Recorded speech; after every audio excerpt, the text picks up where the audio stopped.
the state and from our federal partners, she said. We are also adapting in real time as these winds continue to blow, so let me be clear, I am making sure that we leave no resource untapped. That's insane. Firefighters are now on scene from across the state and across the country. She said the city would get through due to the heroism of firefighters, the vigilance of Angelenos and the spirit of the city. For the first 30 minutes, it was positively reassuring. Until, as if out of spite for the attempt at.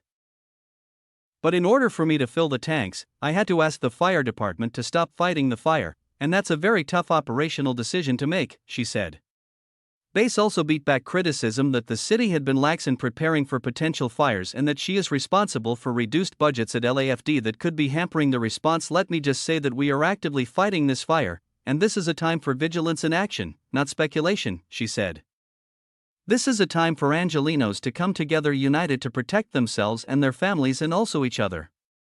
So what we are seeing is the result of 8 months of negligible rain and winds that have not been seen in LA in at least 14 years.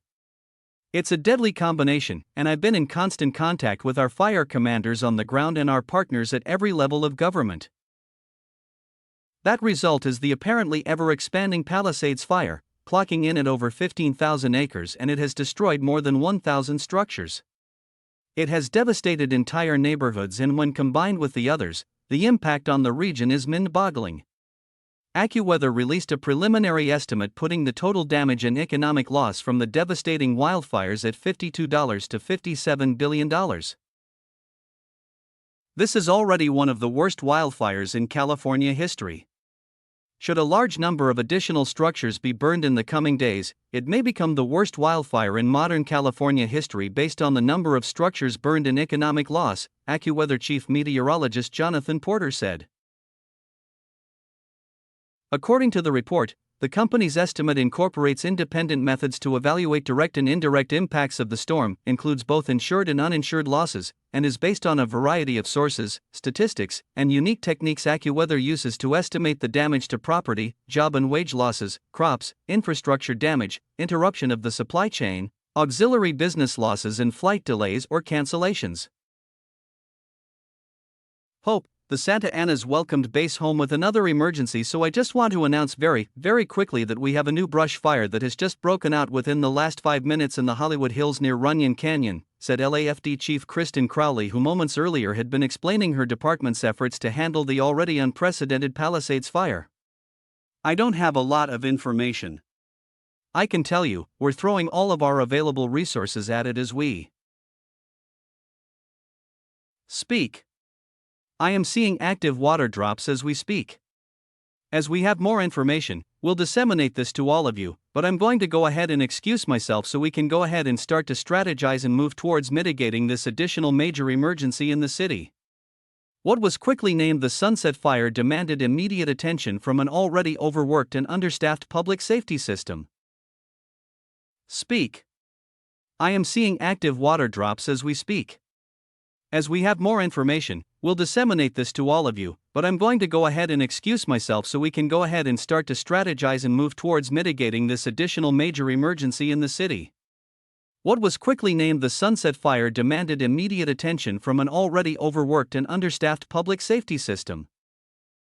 An ash ravaged the city from the Pacific coast to inland Pasadena. City officials said Los Angeles continues aggressively responding to the Palisades fire, Hearst Fire, and the recently erupted Sunset Fire amid the dangerous ongoing windstorm and extreme weather conditions impacting the Los Angeles region. They said helicopters are again dropping water from the air, including on the new Sunset Fire, and hundreds of firefighters continue to be on the scene to help respond to the fire.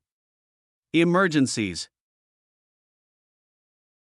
The Palisades Fire has prompted Los Angeles to declare a local emergency to amplify response efforts. Officials said the declaration will also help clear a path for a rapid recovery. The county has declared a local emergency as well, and President Biden has approved additional resources for the state of California to battle the fire. The president has also provided significant support through the U.S. Forest Service, including 5 large air tankers, 10 helicopters, and dozens of engines.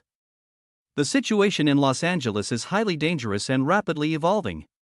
President Biden's swift action is a huge lift for California as we throw everything we can into protecting residents with substantial state, local, and federal resources. To all those in Southern California, please continue to listen to local authorities and don't wait. Evacuate fast, said Newsom. However, the scale of the response hasn't immunized the efforts against criticism. Initially anecdotal tales of poor water pressure when fighting the Palisades fire have grown into full-blown accusations that the city's water supply isn't adequate for the task. DWP CEO Janice Quinones rebuffed those concerns, saying the system has never seen as much demand as it has in the past 2 days and that standard fire hydrants simply aren't designed to fight neighborhood wide infernos fueled by hurricane-force winds. She said that while about 200 of 1,000 hydrants did lose water pressure, the department has to try to keep water coverage across the entire fire line, including higher elevations. Even the addition of water tankers has its limits, as they tankers be refilled, or used, but not both at the same time. With another fire bursting into life on Wednesday night, Los Angeles is burning like it never has before. Los Angeles Mayor Karen Bass returned to the city this week after a diplomatic mission to Africa.